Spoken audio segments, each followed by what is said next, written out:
Hey, officer. Be easy, hey? Let me try talking to him. The large human spoke, white teeth peeking out from behind a shaggy beard. His eyes were filled with concern as he regarded the Rivari police officer. Two extremes in evolution, one bipedal, one sextupedal, both evidently strong, faced off for a brief moment. The Rivari officer relented, seeming to understand something about the human. Very well, but I will still be here, in case we need to take care of the matter. It was a day much like any on Altair 3. It was a small rocky world, settled recently by a collective of peoples from across the galaxy in the aftermath of the Sarpedi War. The Sarpedi were a genocidal insectoid race that was defeated at great cost by the Galactic Confederation. Humanity played an important part in the war, going from the reserved new member state of the Confederation to one of the most represented members in the Confederation armed forces, contributing as many ships and formations as some other star nations combined. On this particular afternoon, in the capital city of Spectacle, so named for the auroras that frequently played over the horizon, there was the usual hustle and bustle of a booming starport city. Walking through the recently built commercial district were member species of all flavors, amidst a scene that was decidedly uncommon. An Avanan, a race known for being generally sedate and easygoing, keened loudly on a street corner. He was harming no one, but had caused the crowded sidewalks a measure of fear. Thus the Rivari policemen had been trying to calm him down with little success or understanding. The two were opposites in much the same way the humans and the Rivari were. The Avanan, member of an avian race, was dishevelled, and wore an ill-fitting but clean and careful military coat over even worse-fitting and decidedly dirty pants.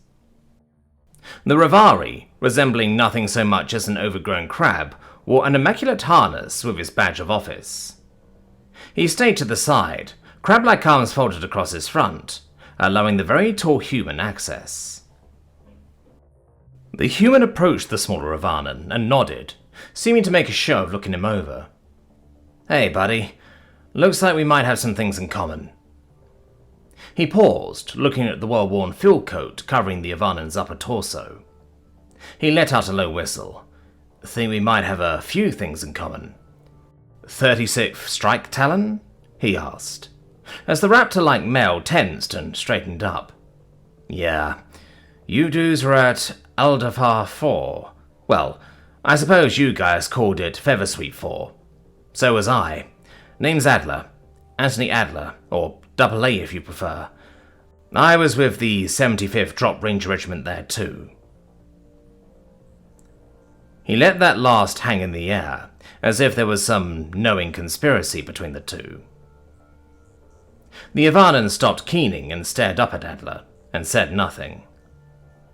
Adler maintained an even gaze on the Avanan's piercing yellow eyes and sighed. Yeah, was a rough go for you dudes. I get it. Battle. With his left hand, he tapped his right arm, the faint tink sound indicating a prosthesis. Trust me, I get it. What's your name, brother? Carnet, the smaller man replied after a few moments. He slumped and hung his head.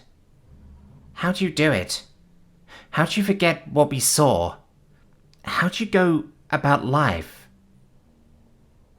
You don't forget. Not really. Nor should you. That part of it was a time that helped shape you and make you into something different. Not worse, not better. But who you are now is different than who you were before. And you just keep on keeping on. And that's all you can do sometimes. But what if I don't want to keep on keeping on? Well, we both lost a lot of folks, Carnet, and it'd be a shame for us not to be able to be around to remember them. Besides, I find talking helps when I get to feeling that way. But even if you don't, you aren't alone. How'd you live with it? One day at a time. Me, personally, I like to look at the small things. You know, the things that show what we did made a difference in our everyday lives. The smile of a child who might not otherwise be here. The laugh of my wife who has stuck by me despite the hard days. Friends who didn't forget me when I was gone, and were there for me when I needed them, and still are. I got lucky like that. I'm guessing you haven't had that kind of luck, have you? Carnage shook his head and closed his eyes. I haven't. No. Well, good for you I happened along, isn't it? How do you mean? Well, why don't you and I mosey on along? I think I've got some friends you should meet.